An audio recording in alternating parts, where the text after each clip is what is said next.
प्यारे बच्चों, आज हम देखेंगे बोर्ड में जो बहुविकल्पीय प्रश्न पूछे गए थे उनको हम देखेंगे आज कि किस प्रकार से हमारी तैयारी में ये मदद कर सकते हैं। तो चलिए चलते हैं साइड की ओर। तो देखते हैं पहला क्वेश्चन है, भौगोलिक विचारधाराओं में नियतिवाद की विचारधारा के प्रतिपादक कौन है? तो पहला ऑप्शन है इसमें फ्रेडरिक रेडजल, दूसरा ग्रिफिथ टेलर, तीसरा है फेब्रे और चौथा है विडाल डी लाप्लास। तो बताइए, आप लोगों ने पढ़ा होगा, इसका सही आंसर क्या होगा?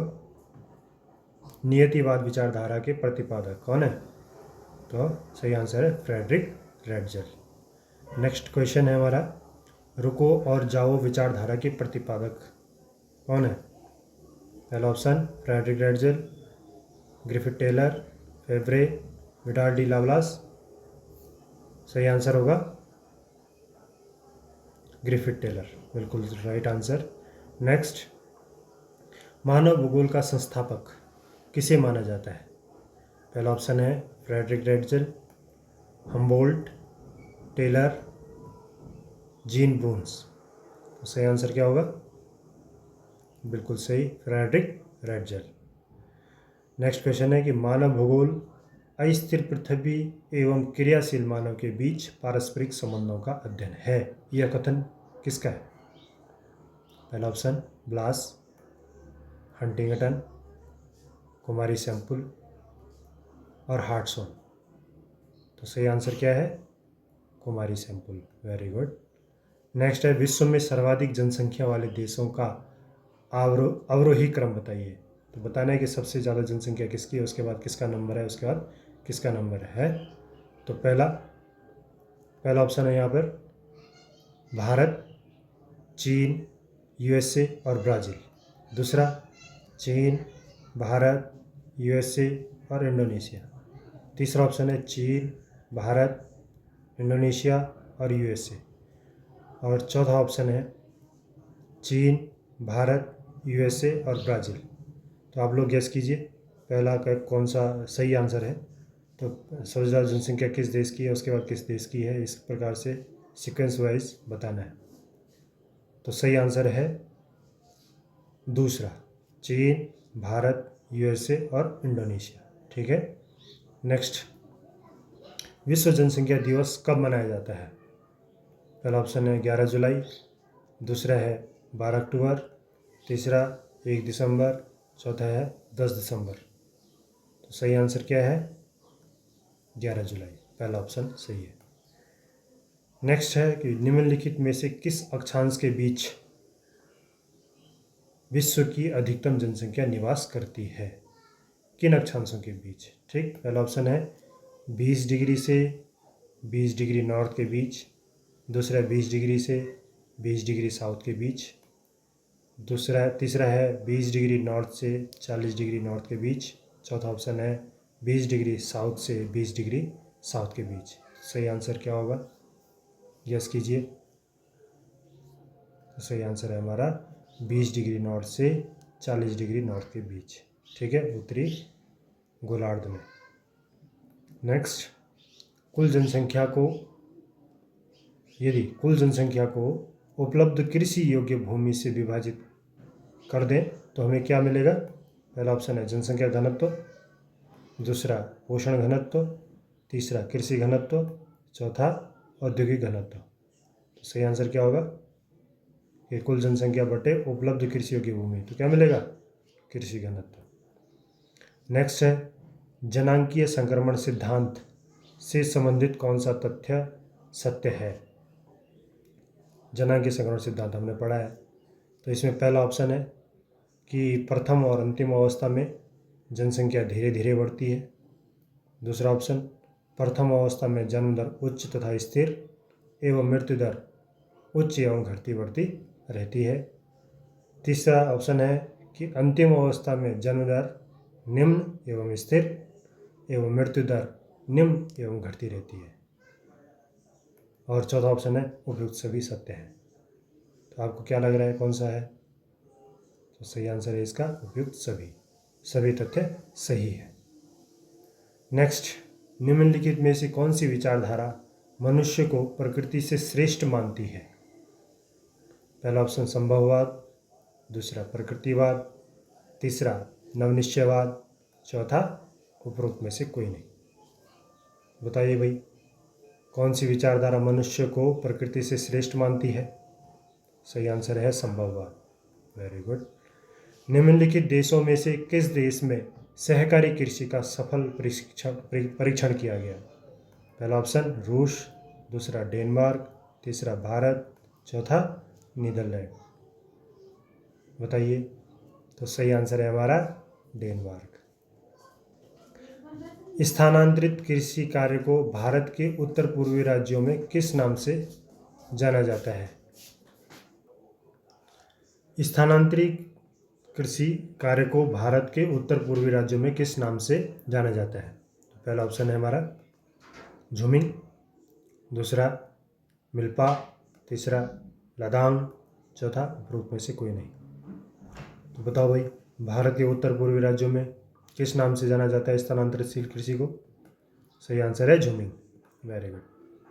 नेक्स्ट है, निम्नलिखित अवधि में से कौन सी अवधि को भारत की जनसंख्या के वृद्धि ह्रास काल कहा गया, जहाँ पर जनसंख्या कम हुई है? पहला है 1901 से 1921, दूसरा 1921 से 1951, तीसरा 1951 से 1981, चौथा है 1981 से 2001। बताओ। तो सही आंसर है 1901 से 1921 के बीच में जनसंख्या की वृद्धि ऋणात्मक रही है। नेक्स्ट क्वेश्चन, निम्नलिखित में से किस नगर का इतिहास मुगल या मध्यकाल से जुड़ा हुआ है? पहला ऑप्शन इलाहाबाद, दूसरा पटना, तीसरा लखनऊ, चौथा मदुरै और सही आंसर है लखनऊ। इलाहाबाद और पटना और मदुरई जो है, ये तीन नगर कैसे नगर हैं? प्राचीन नगर। ठीक है, नगरों को अगर हम वर्गीकृत करते हैं तो प्राचीन नगर, मध्यकाल नगर और आधुनिक नगर। तो इसमें जो लखनऊ है वो मध्यकाल का नगर है। ठीक है। नेक्स्ट, निम्नलिखित में से कौन सा भू उपयोग संबंधी नहीं है? पहला ऑप्शन प्रतिभूमि, दूसरा निवल बोया गया क्षेत्र, तीसरा सीमांत भूमि, चौथा कृषि योग्य बंजर भूमि। तो जब हम भूमि का उपयोग पढ़ रहे थे, भूमि वर्गीकरण, उसमें हमने प्रतिभूमि, निवल बोया गया क्षेत्र और कृषि योग्य बंजर भूमि देखा, लेकिन सीमांत भूमि हमने इसमें नहीं पढ़ा। ठीक, तो सीमांत भूमि भू उपयोग से संबंधित नहीं है। नेक्स्ट है, जल संरक्षण हेतु नीरू मीरू कार्यक्रम किस राज्य द्वारा चलाया गया? पहला ऑप्शन है आंध्र प्रदेश, दूसरा केरल, तीसरा राजस्थान, चौथा तमिलनाडु। सही आंसर क्या है? आंध्र प्रदेश। नेक्स्ट, निम्नलिखित में से किस राज्य में पहला ऊर्जा स्टेशन स्थापित किया गया? पहला ऑप्शन असम, दूसरा राजस्थान, तीसरा बिहार, चौथा महाराष्ट्र। सही आंसर क्या है? महाराष्ट्र। ठीक, तो महाराष्ट्र में जो पहला ऊर्जा स्टेशन स्थापित किया गया था वो था तारापुर। ठीक, तो ये मैं थोड़ा सा पूरा डिटेल है परमाणु स्टेशन के बारे में। तो भारत का पहला परमाणु ऊर्जा स्टेशन तारापुर महाराष्ट्र में स्थापित किया गया था 1969 में। और भारत, ठीक है, तो इसमें 7 परमाणु ऊर्जा स्टेशन है। पहला है तारापुर जो महाराष्ट्र में है, दूसरा रावतबाटा का राजस्थान में, तीसरा कलपक्कम मद्रास तमिलनाडु में, नरोरा उत्तर प्रदेश में, काकरापार परमाणु ऊर्जा स्टेशन गुजरात, कैगा कर्नाटक में और कुडनकुलम तमिलनाडु में। तो कुडनकुलम सबसे नया है जो 2013 में शुरू किया गया था। ठीक हो गया। नेक्स्ट, अच्छा, कुछ क्वेश्चन हमारे कैसे आएंगे? कथन और कारण से संबंधित आएंगे। ठीक है, एक क्वेश्चन आएगा उसमें, तो इसमें लिखा हुआ है कि कथन और कारण। तो पहला कथन कारण रहेगा, तो उसमें 4 ऑप्शन रहेंगे। पहला है कि ए तथा आर दोनों सही हैं तथा आर ए की सही व्याख्या करता है। दूसरा, ए तथा आर दोनों सही हैं परंतु आर ए की सही व्याख्या नहीं करता। तीसरा ऑप्शन रहेगा ए सही है परंतु आर गलत है। चौथा है ए गलत है परंतु आर सही है। तो क्वेश्चन देखते हैं। अभी एक कथन है अभिकथन और दूसरा कारण है। तो कथन क्या है कि एशिया में बहुत अधिक स्थानों पर कम लोग और कम स्थानों पर बहुत अधिक लोग रहते हैं। फिर से पढ़ो कि एशिया में बहुत अधिक स्थानों पर कम लोग तथा कम स्थानों पर अधिक लोग रहते हैं। ये तो कथन हो गया। कारण क्या है कि विश्व जनसंख्या का 60% इसके 10% स्थल भाग में निवास करता है। ठीक, तो आपने बताना है कि जो कथन और कारण है दोनों सही हैं, और जो कथन है वो आर की सही व्याख्या कर रहा है, जो आर है वो ए की सही व्याख्या कर रहा है या नहीं कर रहा है।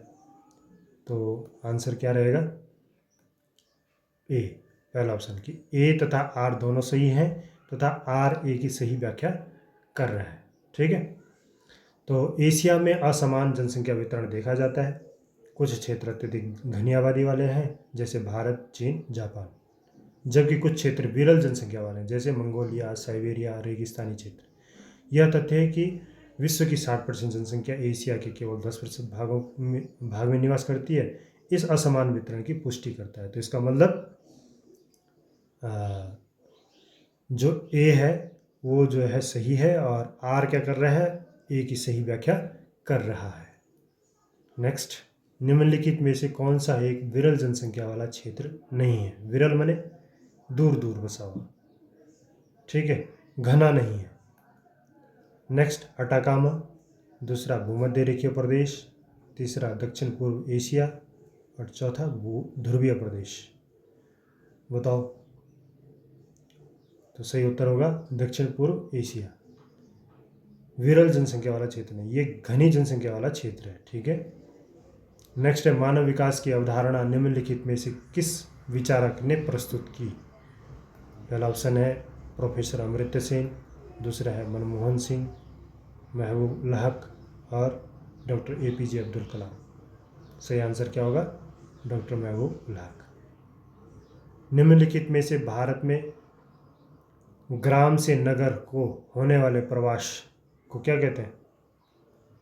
अंतर्राष्ट्रीय प्रवास, अंतर्राज्यीय प्रवास, स्थानीय प्रवास या उत्प्रवास? तो सही आंसर क्या है? अंतर्राज्यीय प्रवास। ठीक हो गया। नेक्स्ट, फूलों की कृषि कहलाती है ट्रक फार्मिंग, कारखाना कृषि, मिश्रित कृषि, पुष्पोत्पादन। तो सही आंसर क्या है? पुष्पोत्पादन। निम्नलिखित में से कौन सा एक प्रकार का उद्योग अन्य उद्योगों के लिए कच्चे माल का उत्पादन करता है? कुटीर उद्योग, छोटे पैमाने के उद्योग, आधारभूत उद्योग या स्वच्छंद उद्योग? सही आंसर है आधारभूत उद्योग। निम्नलिखित में से कौन सा एक समूह भारत में विशालतम भाषाई समूह है? पहला ऑप्शन है चीनी तिब्बती, दूसरा है भारतीय आर्य, तीसरा ऑस्टिक, चौथा है द्रविड़। ऐसा भाषाई समूह जो भारत में बहुत ज़्यादा जनसंख्या में है तो वह है भारतीय आर्य। निम्नलिखित में से कौन सा नगर नदी तट पर अवस्थित नहीं है? पहला ऑप्शन है आगरा, दूसरा पटना, तीसरा कोलकाता, चौथा भोपाल। तो सही आंसर बताओ। सही आंसर है भोपाल। देखो, आगरा है यमुना नदी के किनारे, पटना है गंगा नदी के किनारे, कोलकाता है हुगली नदी के किनारे। ठीक है, तो चौथा ऑप्शन सही है कि वो किसी भी नदी के किनारे स्थित नहीं। निम्नलिखित में से कौन सा प्रतिकर्ष कारक नहीं है? दो कारक होते हैं, अपकर्ष और प्रतिकर्ष। तो आपने पहला ऑप्शन देखिए क्या है? जलभराव, बेरोजगारी, चिकित्सा एवं शैक्षिक सुविधाएं और महामारियां। इनमें से बताना है कि कौन सा प्रतिकर्ष कारक नहीं है। तो सही ऑप्शन होगा चिकित्सा एवं शैक्षिक सुविधाएं। नेक्स्ट, किस देश में रेलवे मार्गों के जाल का सर्वाधिक घनत्व पाया जाता है? तो ये जो ऑप्शन दे रहे हैं इसमें से बताना है ब्राज़ील, कनाडा, संयुक्त राज्य अमेरिका या रूस? तो सही ऑप्शन क्या है? कनाडा। ठीक हो गया। नेक्स्ट, सन्नगर का उदाहरण है, सन्नगर का उदाहरण बताना है आपने। शिकागो, टोक्यो, ग्रेटर लंदन और चौथा है सभी। तो सही आंसर है सभी। सन्नगर होते क्या है? सन्नगर या अंग्रेजी में बोलते हैं कनर्वेशन, एक ऐसा क्षेत्र होता है जहाँ कई शहर और कस्बे आपस में मिलकर एक बड़ा शहरी क्षेत्र बनाते हैं।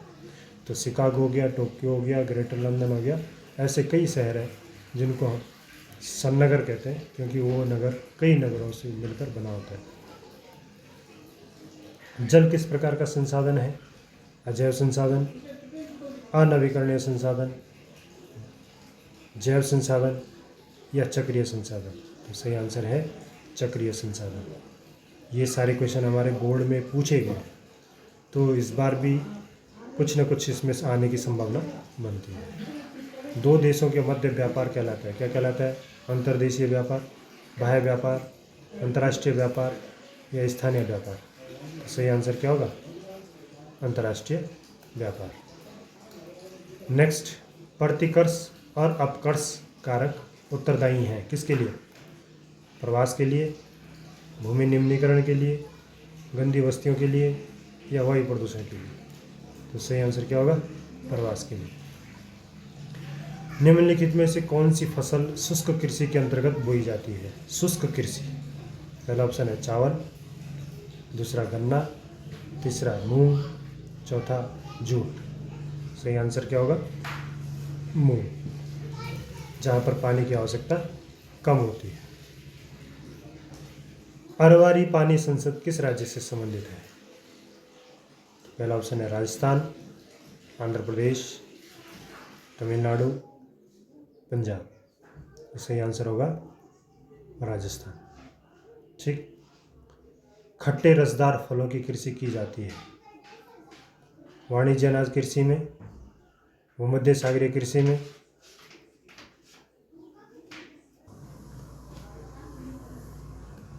और चौथा ऑप्शन है सहकारी कृषि में। तो सही उत्तर होगा भूमध्य सागरीय कृषि में। नेक्स्ट है, तरल सोना कहा जाता है कोयला को, पेट्रोलियम को, प्राकृतिक गैस को, बॉक्साइट को? सही आंसर क्या होगा? पेट्रोलियम को। नेक्स्ट, निम्नलिखित में से मानव विकास सूचकांक से संबंधित विद्वान हैं? प्रोफेसर अमृत सेन, एलन सी सैम्पल, हम्बोल्ट और कार्ल रिटर? तो सही आंसर है हमारा अमृत सेन। ठीक है, और ऑल द बेस्ट आप लोगों को एग्ज़ाम के लिए। अच्छे से तैयारी करो, इन क्वेश्चनों को एक बार फिर से देखो, और हो सकता है कि इनमें से बहुत सारे क्वेश्चन आ जाए। ठीक है, धन्यवाद।